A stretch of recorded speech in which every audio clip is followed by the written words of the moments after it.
Merci à Dieu. Merci, nous le bénissons, lui qui est notre Dieu, notre Roi et notre Seigneur, qui nous bénisse tous dans le nom de Jésus-Christ.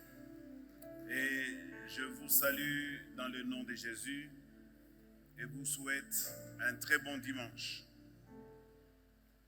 Alors nous allons lire dans la Bible à partir du livre de Corinthiens, le tout premier Corinthiens, au chapitre 15. Nous allons lire deux versets, les versets 9 et les versets 10. Je vous salue tous dans le nom de Jésus-Christ. Dans le nom puissant de notre Seigneur et Sauveur Jésus-Christ de Nazareth. Car je suis le moindre des apôtres. Je ne suis pas digne d'être appelé apôtre parce que j'ai persécuté l'Église de Dieu.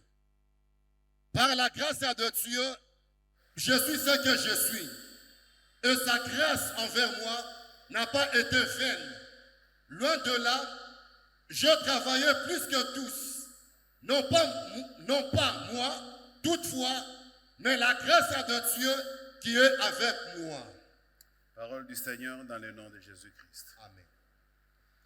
Alors, le chapitre dans lequel nous venons de lire ce texte, quand vous le commencez au début jusqu'à la fin, vous allez réaliser que l'apôtre Paul est en train beaucoup plus de parler sur la résurrection de Jésus-Christ. Il était en train de s'adresser aux Grecs, parce que les Grecs avaient du mal à accepter que l'homme, après la mort, puisse continuer à vivre ou que la résurrection soit possible. Vous savez, les Grecs, pour ceux qui le savent, ce sont des gens qui ont développé la philosophie. Et dans la philosophie, les Grecs avaient atteint un certain niveau, à telle enseigne que quand l'évangile est entré en Grèce, il y a eu beaucoup de complications pour que les Grecs acceptent l'évangile, parce qu'il y avait beaucoup de choses qui étaient en contradiction avec leurs croyances, leur philosophie. Alors, il y a beaucoup de choses quand vous lisez dans le texte de Corinthiens. Vous devez faire très attention parce que dans ces textes-là, il y a des choses parfois que Paul a écrit justement pour parler aux Grecs d'une certaine manière. C'est comme cela que par moment, un texte qui a été adressé à un peuple ne doit pas être généralisé à tous les autres peuples. Alors ça, c'était juste une façon de vous présenter l'histoire entre Paul et les Grecs. Mais je vais rentrer dans ce texte que nous venons de lire. Quand je lis ce texte, d'emblée, je ne comprends pas pourquoi Paul, parlant de la résurrection de Jésus depuis le début de ce chapitre et jusqu'à la fin, mais quand il arrive à cet endroit, au verset 9 et 10, il met dans ce texte quelque chose qui sort de l'ordinaire. C'est comme un cheveu qui est tombé dans la soupe. C'est comme quelque chose qui vient sans qu'on sache d'où ça vient. Et dans la logique, quand on veut comprendre, on n'y comprend absolument rien. Mais il y a quand même quelque chose que Paul a dit là-bas qui va attirer notre attention ce matin. Rappelez-vous ce matin que nous sommes en train de marcher, de persévérer dans notre thème de l'année, l'année d'action de grâce. Et quand Paul est en train de parler, d'abord il commence par s'exprimer en présentant une certaine humilité vis-à-vis de ceux qui l'ont précédé dans l'œuvre de Dieu. Ça manque à beaucoup de gens. L'humilité vis-à-vis de ceux qui nous ont précédés dans l'œuvre de Dieu. Tu n'auras rien perdu, par exemple, si quelqu'un a commencé l'œuvre de Dieu avant toi. Moi, j'ai du respect pour tous les gens qui m'ont nourri spirituellement, tous les gens qui ont commencé cette œuvre avant moi. Et je n'ai jamais manqué du respect à qui que ce soit par rapport à ça, et je ne pense pas que je le ferai aujourd'hui. Et nous voyons ça aussi chez Paul quand il dit « Car je suis le moindre des apôtres ».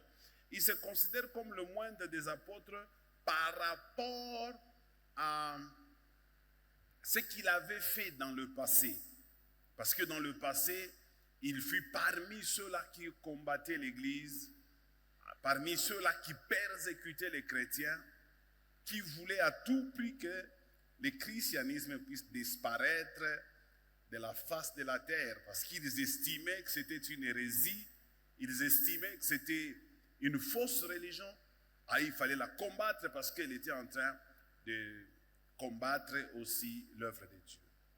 C'est comme cela qu'il s'appelle le moindre, parce qu'il estime qu'il n'était pas vraiment un apôtre digne de ce nom. Ça, c'est l'humilité.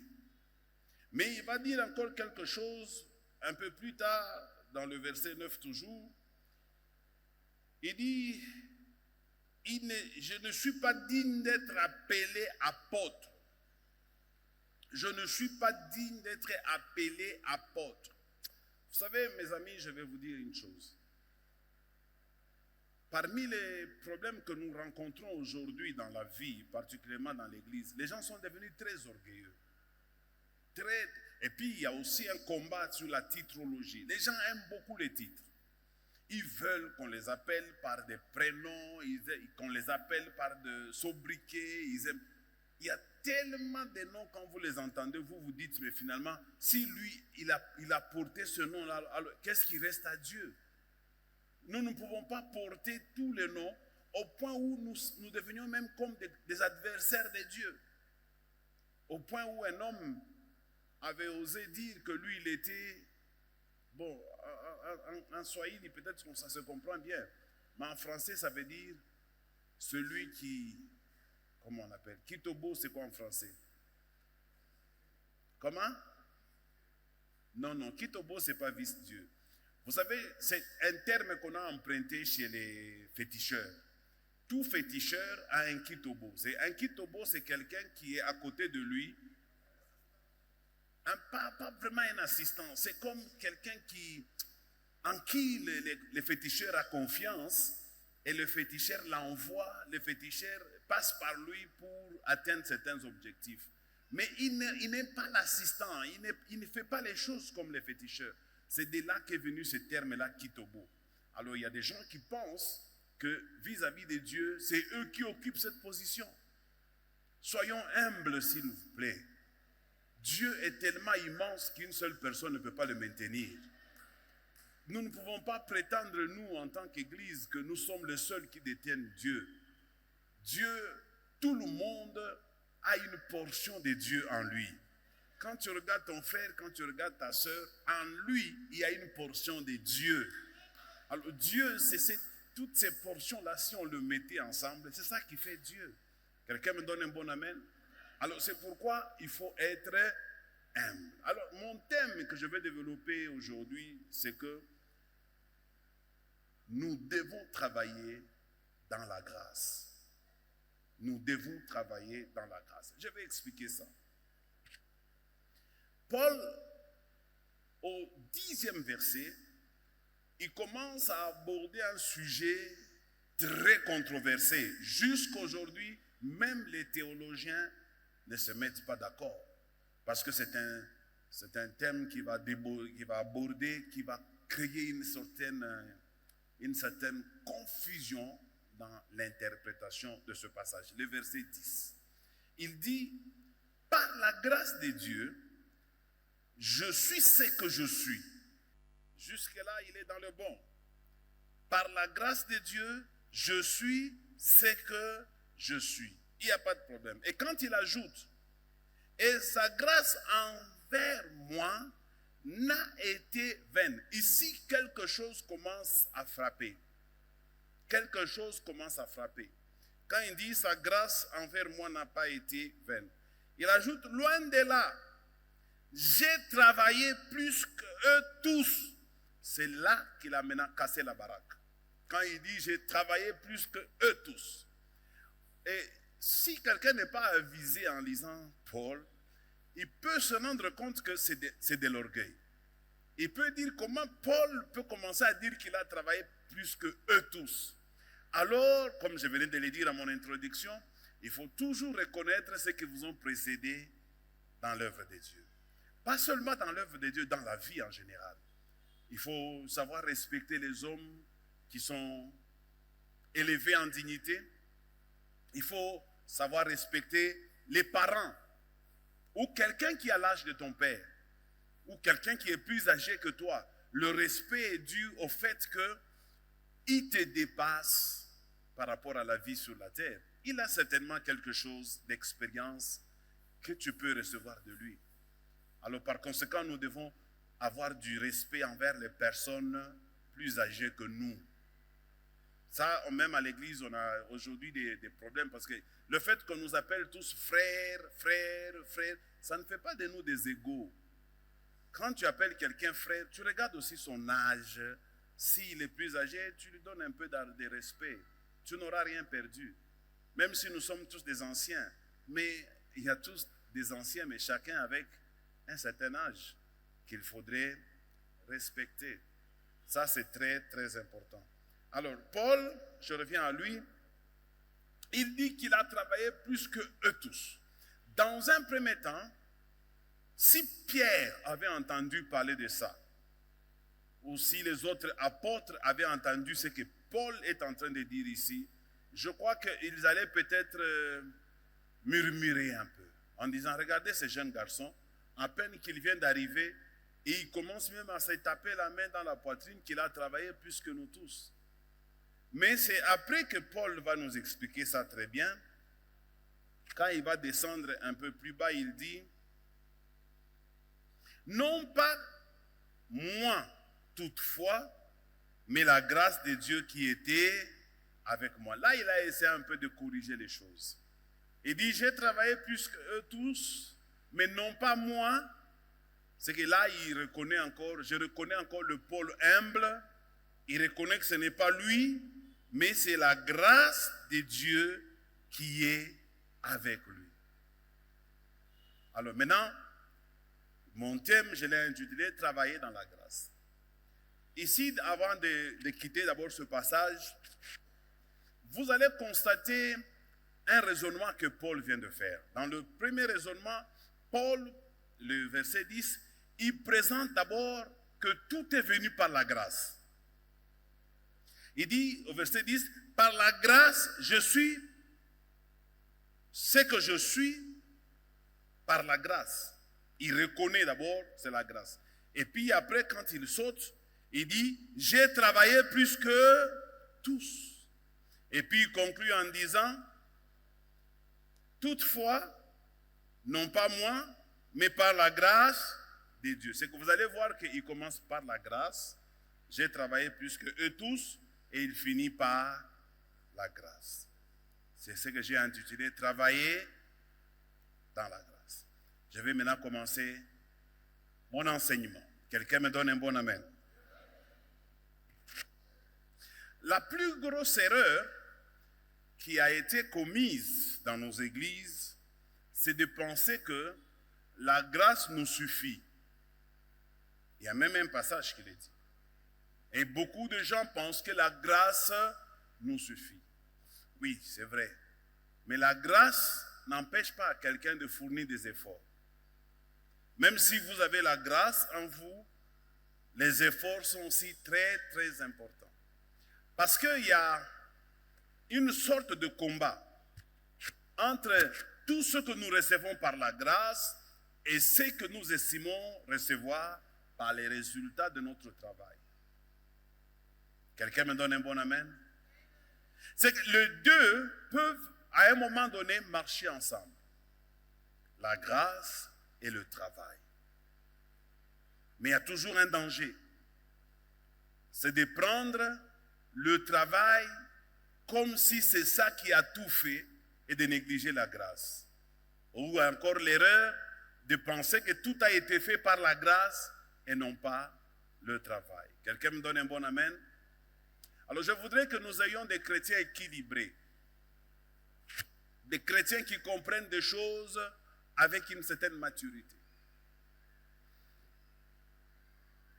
quand je lis l'histoire de l'Église,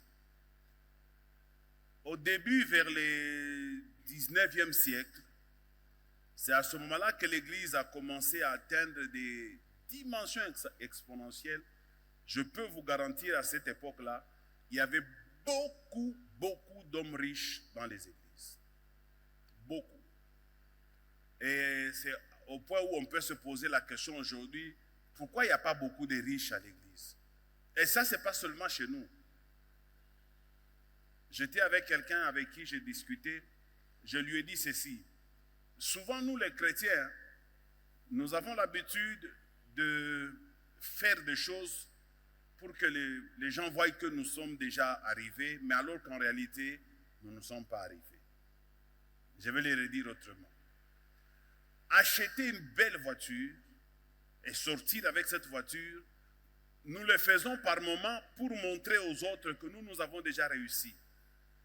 Et pourtant, la réussite ne peut pas être évaluée par les biens que nous possédons. Ce n'est pas ça la réussite. La réussite n'est pas dans les biens que nous possédons. Vous allez trouver par exemple quelqu'un qui construit une belle maison et il pense qu'il a réussi. La réussite n'est pas dans ça. Alors, qu'est-ce qui fait qu'aujourd'hui on a des sérieux problèmes à l'église? Parce que justement, les gens ont négligé le travail. Et ils ont donné plus du poids à la grâce. Il faut travailler, mais travailler dans la grâce.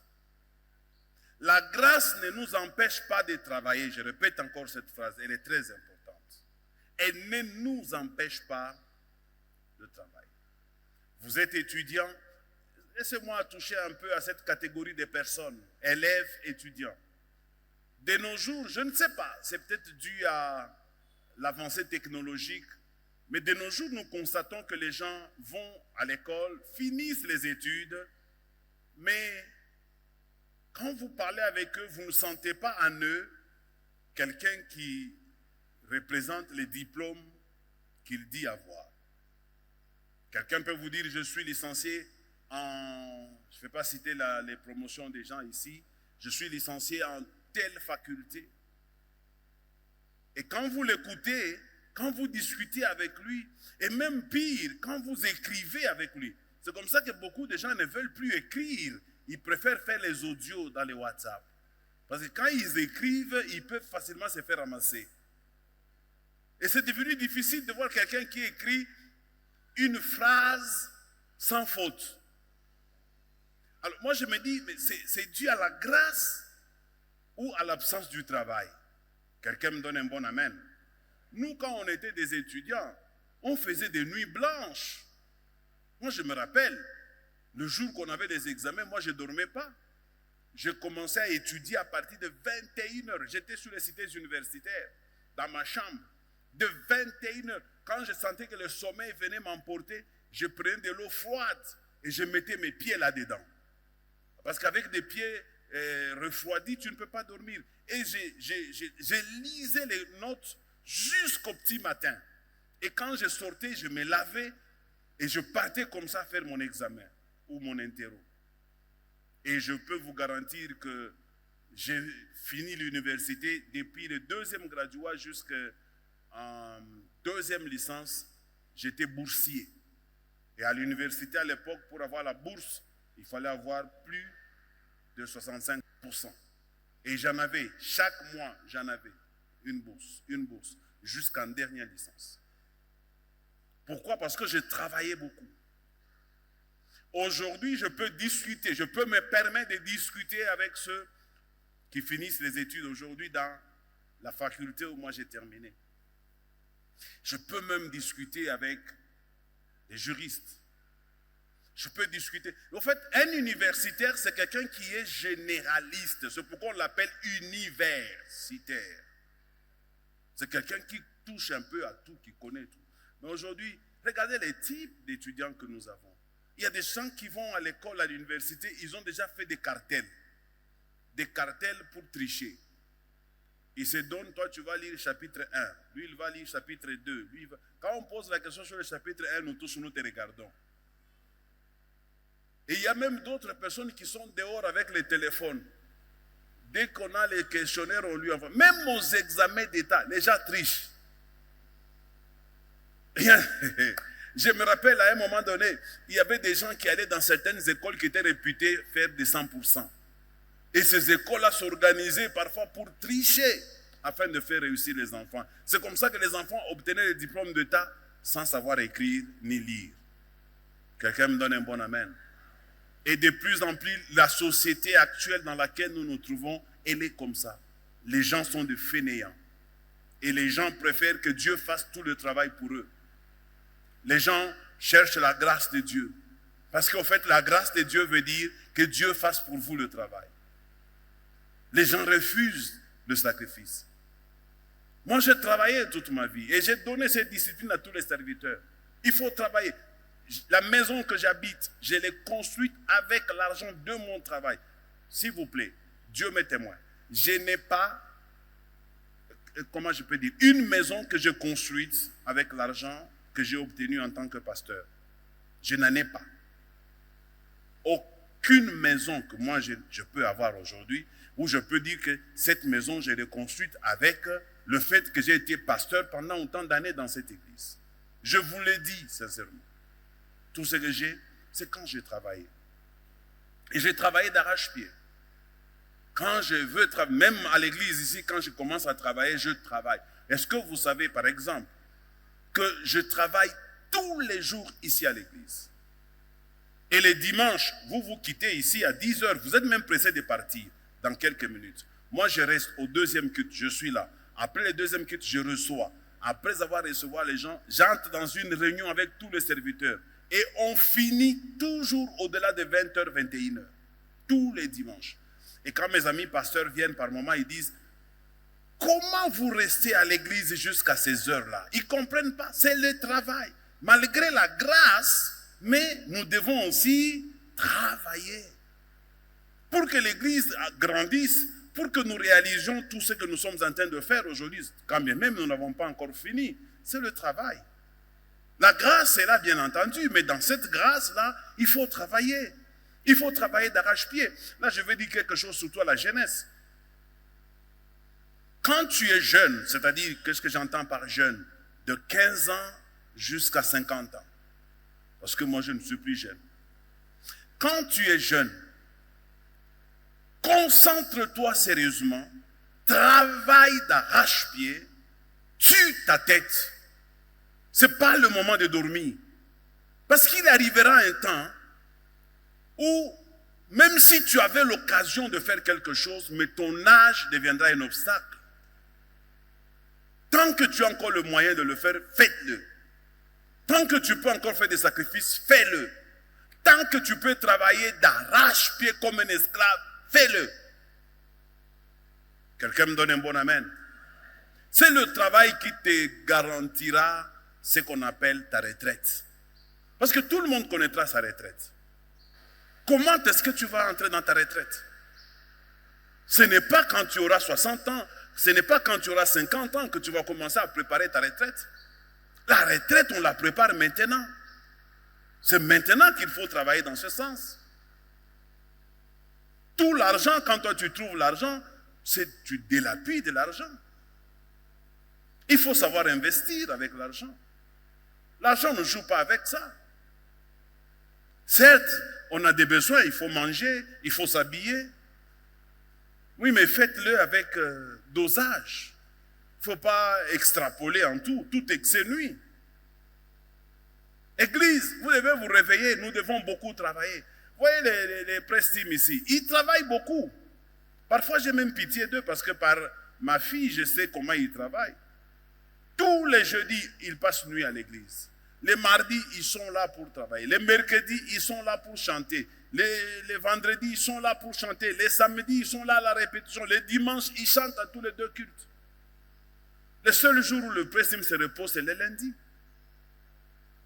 Et quand ils travaillent comme ça, la grâce, elle est là, mais c'est aussi des résultats du travail. Quelqu'un me donne un bon amen? C'est ça. Nous devons travailler. Même dans les cadres conjugaux. Là aussi, il faut beaucoup travailler. Parce que pour que Paul aujourd'hui soit vanté comme l'apôtre des apôtres, parce qu'il a fait des choses qu'aucun des apôtres qui a vécu avec Jésus n'a réalisé, pour que Paul en arrive à ces points-là, c'est le travail. J'ai dit c'est le travail. Paul a beaucoup travaillé. C'est comme ça que lui-même se permet de le dire. Malgré toute son humilité, il dit, j'ai travaillé plus que eux tous. C'est vrai, qui a évangélisé le plus des églises? C'est Paul. Qui a amené le message de Jésus? C'est Paul.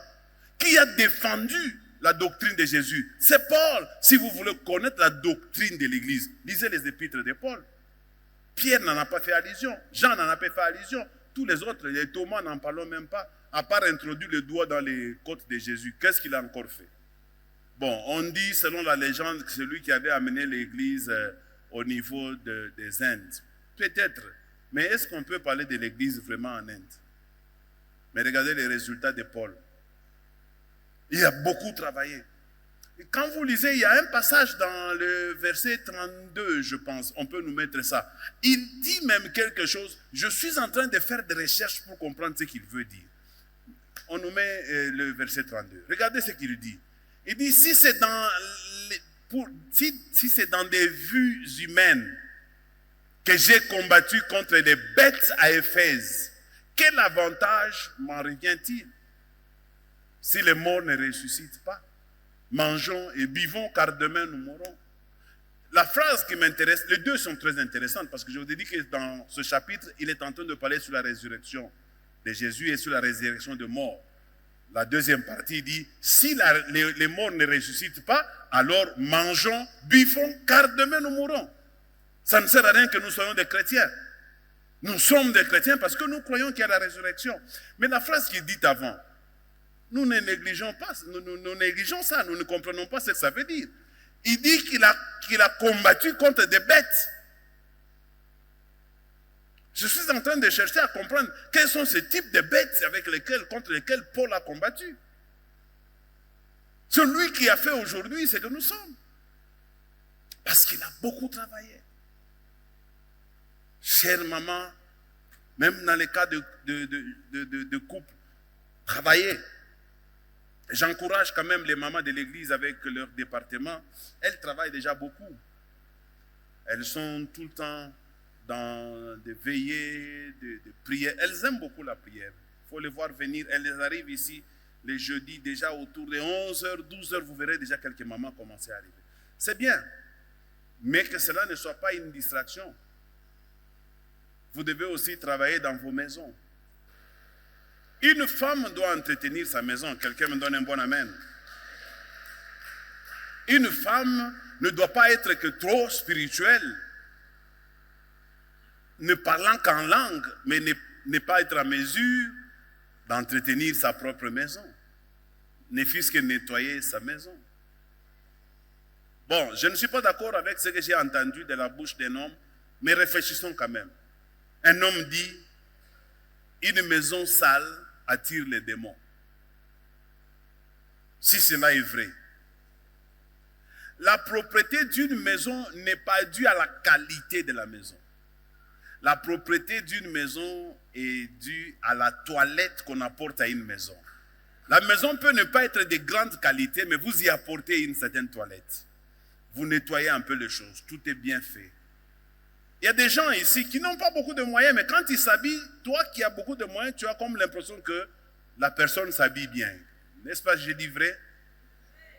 Et aussi dans les maisons des gens. Je ne vais pas revenir sur ça, mais vous vous rappelez l'histoire de ces diacres-là avec la maman Asafa. Le diacre-là qui est allé chez la maman Asafa, où il a trouvé que la maison était bien ornée, les lits étaient bien arrangés, il y avait même une fleur au-dessus du lit. Femme, entretiens bien même ta chambre à coucher. Ah oui, laissez-moi vous dire ça. Vous savez, nous les hommes, parfois nous souffrons de l'intérieur. Entretiens bien ta maison, entretiens ta chambre à coucher, entretiens les habits de ton mari, entretiens tes enfants. Tu as même envie de le porter dans la main. Ce n'est pas parce que l'enfant est riche ou parce que l'enfant porte de beaux habits. Non, non. L'enfant est propre. Tu as même envie de le poser. Mais coucou.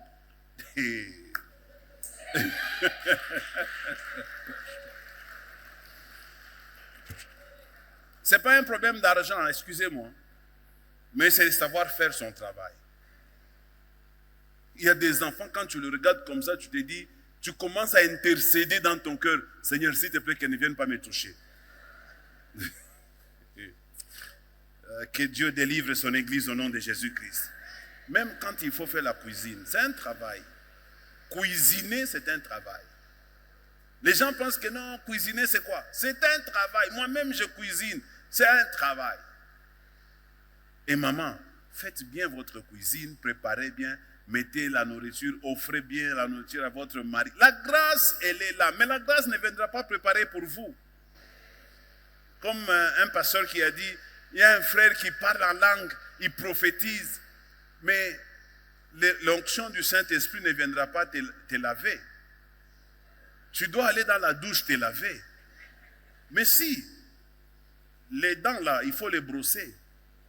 Et puis vous brossez très mal vos dents. Excusez-moi, je ne veux pas vous insulter.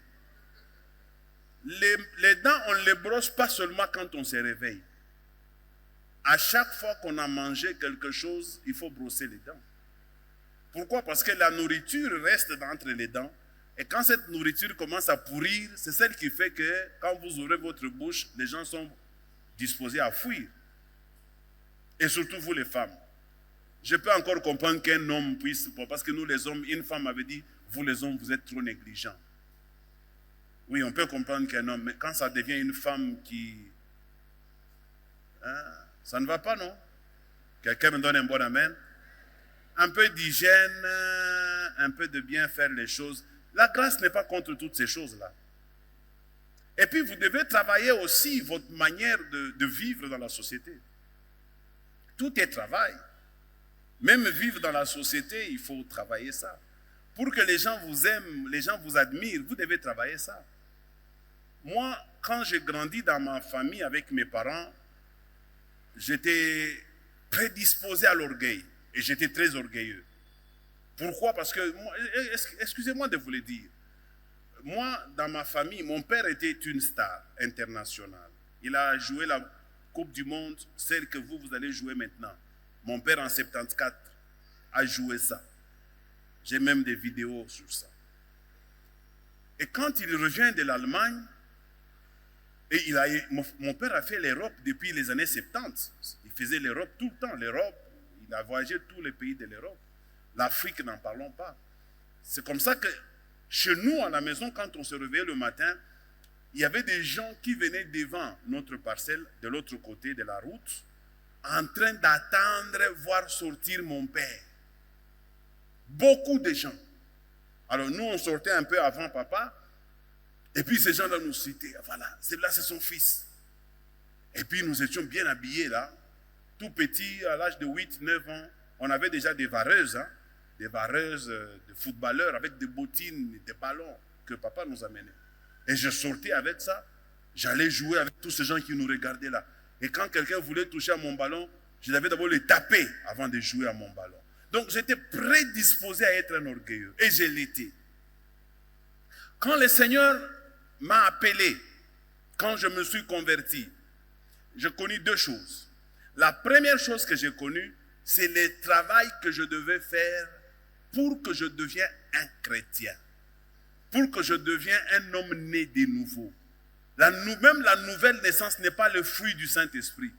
La nouvelle naissance est aussi un travail que l'homme doit faire. C'est pourquoi je parle du travail et de la grâce. Parce que nous avons pensé qu'il y a des choses que le Saint-Esprit doit faire à notre place. Le Saint-Esprit ne viendra pas changer ton caractère. Si tu as un caractère mauvais que tu as hérité de tes parents, même le Saint-Esprit va constater. Vous savez, je vous avais dit un jour que les dons, les grâces peuvent nous ouvrir des portes, mais les caractères peuvent les fermer. Donc j'ai beaucoup travaillé mon caractère. J'ai beaucoup travaillé ma personnalité. C'est aussi un travail. Ça se travaille. Vous êtes ancien de l'église ou vous avez des ambitions de devenir ancien de l'église, pasteur, vous devez travailler. Vous devez travailler votre caractère. Ça se travaille. Et puis la deuxième chose auquel je devais faire face, c'est qu'une fois converti, le Seigneur m'a sorti de là à ici. Il m'a précipité. Je commençais à traverser des moments très compliqués. Et c'est dans ces moments-là que ça m'a beaucoup aidé aussi à beaucoup changer. J'ai appris à respecter l'homme, mon semblable. Respecte ton semblable. Parce que tu ne sais pas ce que Dieu peut faire demain. Je dis bien respecte ton semblable. Je me retrouvais par moments, moi, tout ce que j'étais là, et c'est quelqu'un qui ne pouvait même pas m'arriver à la cheville qui me venait en aide. Il me vint en aide avec un peu de farine. J'ai connu ces problèmes-là. Tu manques la nourriture à la maison. Et quand tu attrapes un peu de la farine, tu ramènes à la maison. Mais quand tu regardes la personne qui t'a aidé, autrefois, cette personne ne pouvait même pas s'approcher de toi. Ça m'a encore appris à m'humilier. Apprenez à vous humilier, frère. Je peux dire quelque chose. Vous voyez, nous sommes en bonne santé, nous devons rendre grâce à Dieu. Mais vous devez savoir que être en bonne santé, être vivant, ce n'est pas une garantie. Vous pouvez être en bonne santé ce dimanche et la semaine d'après, vous êtes gravement malade. Vous pouvez être bien portant avec toutes les parties de votre corps qui fonctionnent correctement et demain perdre certaines parties de votre corps. Un jour, on était en train de se moquer de quelqu'un qui boitait. Il boitillait d'une jambe et nous, on était là en train de se moquer de lui. Et puis ma mère m'avait dit une phrase en disant, on ne se moque pas de quelqu'un qui est dans cet état-là tant que tu es encore en vie. Parce que demain, tu peux aussi le devenir. Il y a des gens qui sont devenus paralytiques ou boiteux de naissance, mais d'autres le sont devenus par accident. J'ai un ami pasteur, il venait ici à l'église normalement, marchant comme moi. Mais aujourd'hui, il a connu un accident mortel et quand tu le vois, c'est un handicapé. Il marche comme ça, mais il était normal. Et quand il a connu l'accident, on lui a mis des histoires, comment on appelle ça? Des mabiuma là, on lui a mis dans la jambe. On a essayé un peu de le récupérer. Bon, on a pensé qu'il allait s'en sortir, mais à la fin, on a enlevé tout ça, mais la jambe a perdu la forme. Maintenant, il boitille. Ne te moque pas de quelqu'un parce que tu n'as pas encore fini ta course. Quelqu'un me donne un bon amen. Ne te moque même pas de quelqu'un parce que lui, il a chuté, parce qu'il est tombé, parce qu'il a manifesté quelque chose que toi, dans lequel tu es fort aujourd'hui. On ne connaît pas comment toi tu finiras. Tu me donnes un bon amen. Surtout vous, les gens qui aimez critiquer les autres. Vous critiquez ceux qui sont déjà arrivés, ceux qui sont déjà au-dessus. Vous les critiquez. Mais vous n'êtes pas encore arrivés là. Attendons que vous arrivez là-bas et puis on va vous critiquer aussi. Et puis j'ouvre une parenthèse. Quand tu travailles dans les critiques des autres, Dieu, à ton tour, quand tu arriveras là où ils sont, il t'enverra aussi les mêmes personnes critiquant comme toi. Comme ça, on verra comment tu vas te comporter.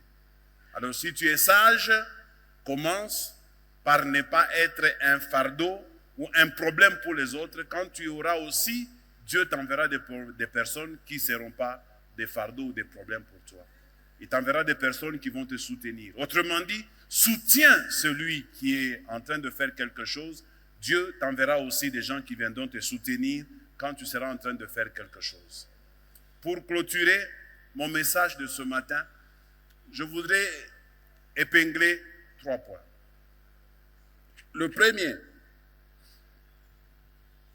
la grâce, quand elle est là, le travail, quand il est là, à la fin, nous devons savoir dire à Dieu merci. Merci, pourquoi? Parce que c'est très difficile. Moi, je connais ce que je dis là. C'est très difficile quand c'est vous qui avez sorti les énergies. quand c'est vous qui avez travaillé, quand c'est vous qui vous étiez déployé, vous avez fait des insomnies, et puis à la fin, vous attribuez ça à Dieu. C'est très difficile. C'est ça même le piège. C'est vous. Tout le monde connaît que c'est vous.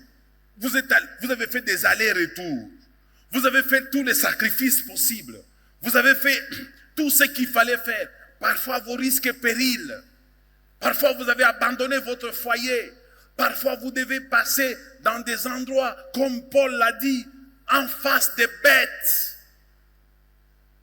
dont il a combattu contre.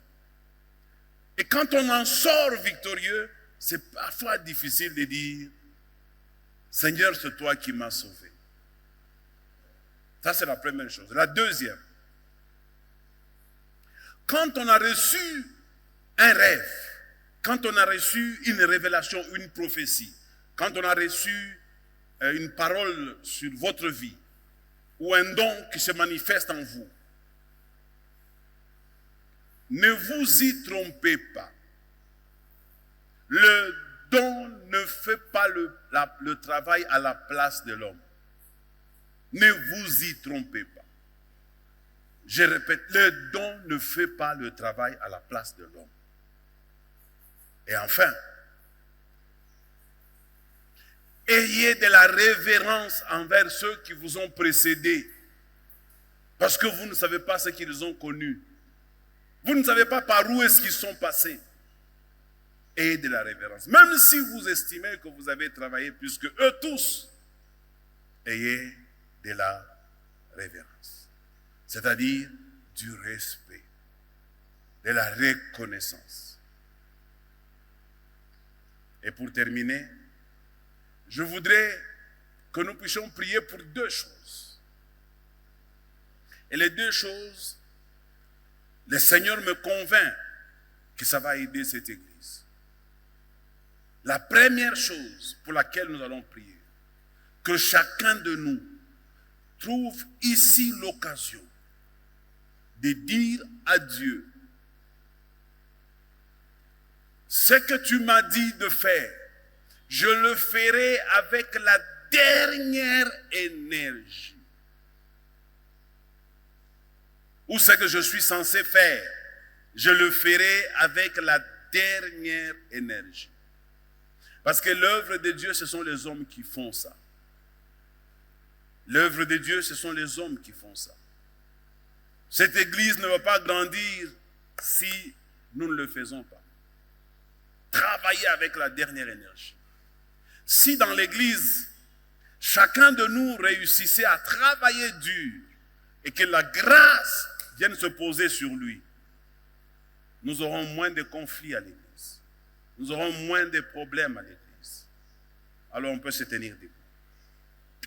Et je voudrais que chacun de nous dise à Dieu, Seigneur, je veux travailler. En fait, je vais vous ajouter un élément. Paul dit, j'ai travaillé plus que eux tous. Dans le domaine dans lequel tu es, je veux que tu travailles plus que eux tous. Je ne sais pas les domaines dans lesquels tu es, mais dis-toi, je vais travailler plus eux tous. Malgré la grâce, malgré la présence de Dieu, mais je vais travailler plus que eux tous. Même dans les prestiges, il y a beaucoup de gens qui ont des talents naturels, mais si vous ne les travaillez pas, ça ne va pas évoluer. Et si vous voulez être Jogo, travaillez plus que eux tous. Vous voulez être grand parmi les grands, travaillez plus que eux tous. Malgré la présence de la grâce, Paul dit, par la grâce de Dieu, mais j'ai travaillé plus que eux tous. La grâce est trompeuse et la beauté est vaine. Que la grâce ne te trompe pas. Travaille d'arrache-pied pendant que tu es encore jeune, pendant que tu as encore le temps. Prie le Seigneur au nom de Jésus-Christ. La deuxième requête, pour beaucoup travailler, vous devez avoir une motivation. Souvent, la motivation n'est pas l'argent. Ouais. Si vous mettez l'argent comme motivation, vous allez relâcher. Oui. Qu'est-ce qui doit vous motiver dans votre travail? Vous devez travailler pour les personnes que vous aimez et pour les personnes qui vous aiment. Quand vous travaillez pour l'argent, l'argent va vous tromper. Vous allez croire à un moment donné que vous en avez assez. Mais quand vous travaillez pour les personnes que vous aimez et les personnes qui vous aiment, vous êtes papa, vous travaillez pour votre femme, travaillez pour vos enfants, travaillez pour eux. Alors je voudrais que chacun de nous aujourd'hui, qu'il se mette en tête pourquoi je dois travailler. Si vous êtes encore célibataire, travaillez pour la femme que vous voulez épouser. La Bible dit tout travail procure de l'abondance. Travail d'arrache-pied pour les personnes qui vous aiment. Vos enfants vous aiment, je vais travailler pour eux. J'aime ma femme, je vais travailler pour elle. On travaille pour les personnes qui nous aiment et pour les personnes qu'on n'aime, pas pour l'argent.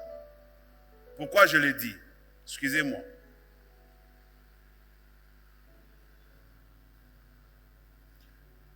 J'ai appris de quelqu'un que quand vous faites quelque chose pour de l'argent, vous n'allez pas bien faire. Mais quand vous faites quelque chose par la passion, vous allez bien faire. Parce qu'en faisant, si vous faites pour l'argent, à un moment donné, vous pouvez beaucoup travailler, mais l'argent ne vient pas. Ça peut vous décourager. Mais si vous le faites par la passion, rien ne peut vous arrêter. Soyez passionnés. Passion, ça veut dire l'amour. Soyez passionnés pour l'avenir de vos enfants, l'avenir de vos épouses, de vos maris. Alors soyez passionnés pour ça. Moi, quand je travaille dans cette église, je travaille par la passion. Quand les choses sont bien faites, ça me satisfait. Même si moi je gagne moins, mais ma satisfaction se trouve dans le travail bien fait. Trouve une motivation. Prie le Seigneur. Seigneur, donne-moi une motivation qui va m'entraîner, qui va me booster. Prie au nom de Jésus-Christ.